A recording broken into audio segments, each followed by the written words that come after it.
You have studied English for years. You still feel stuck at the same level you were at a while ago. You tell yourself, maybe I am just not good at languages. Maybe some people simply have a gift for this and I do not. That single sentence might be the real reason you are stuck. Not your ability. Your belief about it. Most learners assume the problem is talent, time, or method. But psychology research points to something quieter and far more powerful underneath all three. Welcome back to Gentle Wisdom, where you learn English while becoming a better version of yourself. One story, one step at a time. Today, we explore an idea from psychology that quietly shapes how much people improve at almost anything. Not talent. Belief.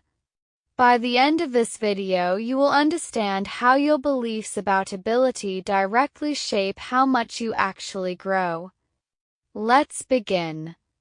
Lesson 1: 2 Ways of Seeing Ability. Carol Dweck, a psychologist, spent decades researching how people think about their own abilities. She describes 2 contrasting mindsets in her book Mindset.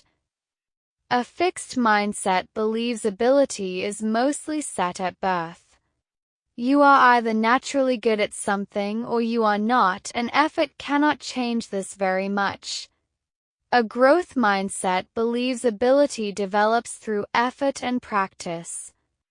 Struggling with something difficult simply means you are still developing, not that you lack some fixed, permanent talent. These 2 beliefs lead to very different behavior, even when starting ability is exactly the same. The belief itself, not the raw ability, often becomes the deciding factor. Your beliefs about ability shape your growth. Lesson 2: How Belief Shapes Behavior. Here's why this distinction matters so much. If you believe your ability is fixed, struggling feels like proof you lack talent, which makes giving up feel reasonable. If you believe ability grows through effort, struggling feels like a normal, expected part of the process, which makes continuing feel reasonable instead. Dweck's research found that students praised for being smart often avoided challenges afterward, protecting their fixed image. Students praised for effort sought out harder challenges, since effort itself felt like the source of success. The praise itself seemed to plant one mindset or the other, simply through the words used. Here is one way to test this today. Notice the next time you struggle with something in English. Notice what sentence appears in your mind. Is it, I am bad at this? Or is it, this is hard right now and that is normal? Lesson 3: Lena and Caleb. Think about 2 learners who both struggle with English pronunciation early on. Lena interprets her struggle through a fixed mindset. She tells herself she simply does not have an ear for languages and slowly avoids speaking practice, since it only confirms this belief. Caleb interprets the same struggle differently.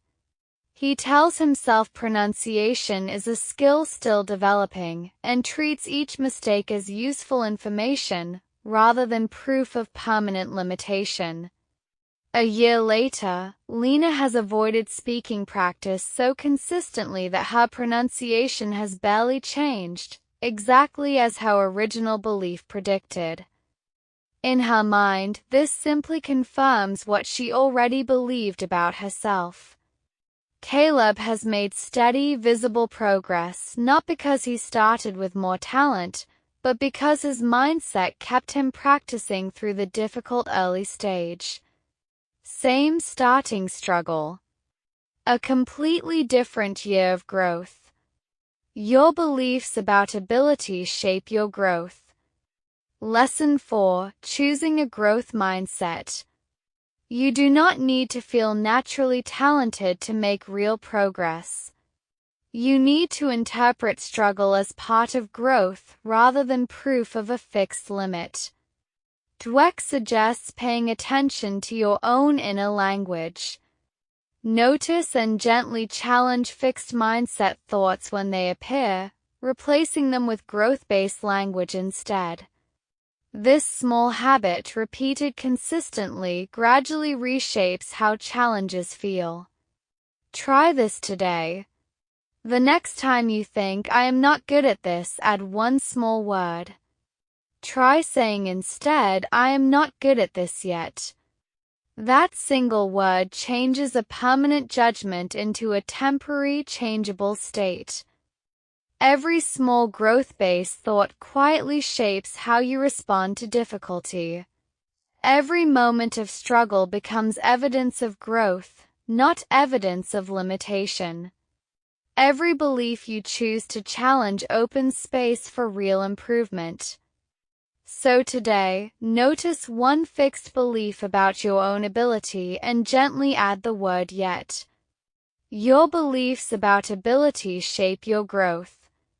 You are becoming.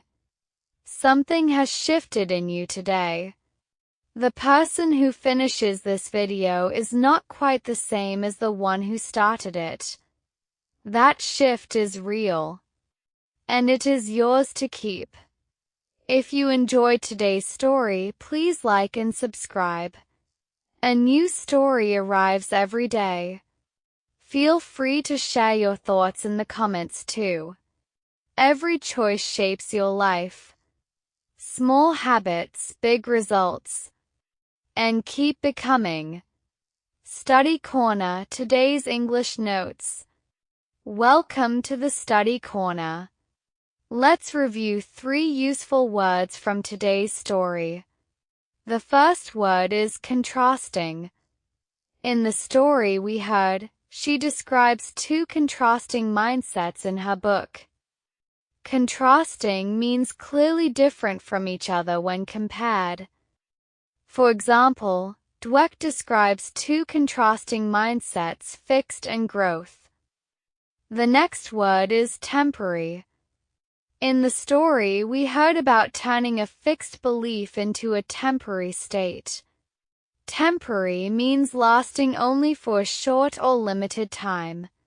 For example, struggle is often temporary, not a permanent sign of limited ability. The third word is interpret. In the story, we heard about how you interpret your own struggle. To interpret means to understand or explain the meaning of something in a particular way. For example, how you interpret a mistake shapes whether you keep trying. What was the most useful thing you learned today? Or is there anything you want to know more about? Share your thoughts in the comments.